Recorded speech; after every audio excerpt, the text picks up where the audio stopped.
Welcome to This Explainer. Today, we're diving into something literally world-changing, the Sustainable Development Goals. We're talking about a massive global ambition to wipe out poverty and build prosperity for everyone.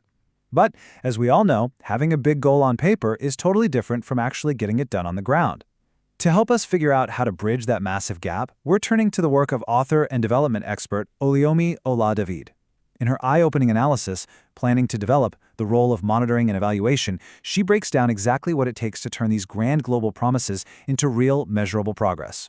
Right out of the gate, she hits us with her core thesis. Individual countries need a will to prepare for sustainable development. And she makes a really brilliant distinction here. It is one thing for the UN or international bodies to have the global will to agree on these goals, right? But she argues that this global consensus means absolutely nothing if a specific nation isn't actually prepared to execute its own development. You can't just inherit progress, you have to actively plan for it. Which brings us right into Section 1, the invisible hand's limits.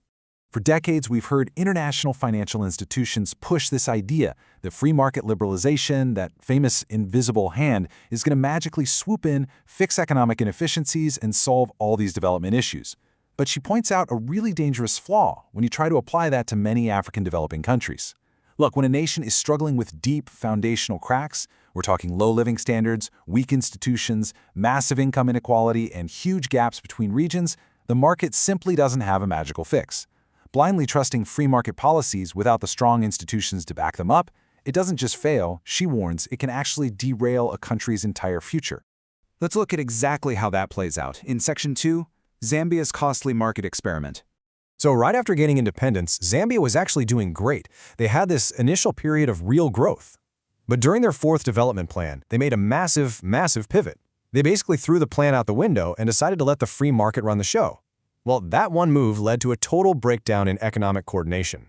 Fast forward 50 years after independence, and they were still just stagnating as a lower middle-income country.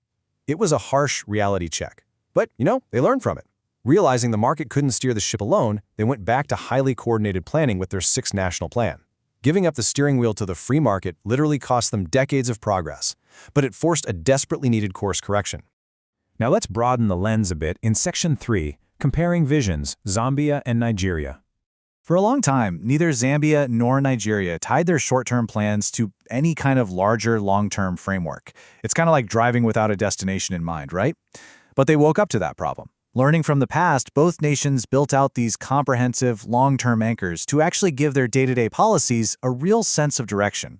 Zambia rolled out Vision 2030, aiming to become a prosperous middle-income country. Meanwhile, Nigeria launched Vision 2020, which was this incredibly ambitious roadmap designed to blast the nation right into the top 20 economies of the world. And the sheer scale of Nigeria's framework? It is mind-blowing. $900 billion. That was their minimum GDP target. Just think about the monumental, highly coordinated effort across literally every single sector of the Nigerian economy required to even get close to that number. And she points out it wasn't just about fluffing up some big national GDP number either. They set a massive target for everyday people. $4,000 for the minimum per capita income per year by 2020. The whole point was making sure the wealth actually trickled down to the citizens. But seeing all these huge numbers on a page leads us to the ultimate question in development economics. Let's dive into Section 4, the crucial missing link. So if just handing the keys over to the free market is a disaster, and writing down giant billion-dollar targets is only step one, how do countries actually make it happen? Is it comprehensive, beautifully written, measurable plan enough? If a government spends years drafting the perfect document with exact dollar amounts and strict timelines, does that guarantee they'll actually hit their goals? Her answer is a hard, resounding no. She makes it crystal clear that just having a development plan, while absolutely crucial, is not a sufficient condition for success. Think of it this way. A plan is just potential. It's a map. And a map, no matter how beautifully detailed it is, doesn't drive the car. So what's the actual engine here? She argues that real, tangible progress boils down to two absolute must-haves. First, the timely monitoring of the plan's implementation. Like, are we actually doing the things we wrote down right when we said we'd do them? And second, evaluating the impact on those socioeconomic indicators. Is what we're doing actually working to raise living standards and fix those weak institutions? This rigorous, totally unglamorous grind, monitoring and evaluation, is the crucial missing link. It's literally the only thing that forces reality to match the paperwork. Which brings us to her final powerful thought.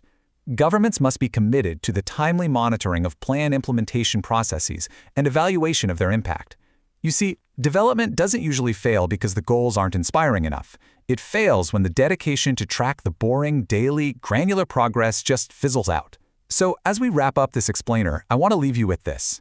We know the grand goals are out there, but who is holding these governments accountable to do the hard work of monitoring and evaluation today? Thanks so much for joining me on this one.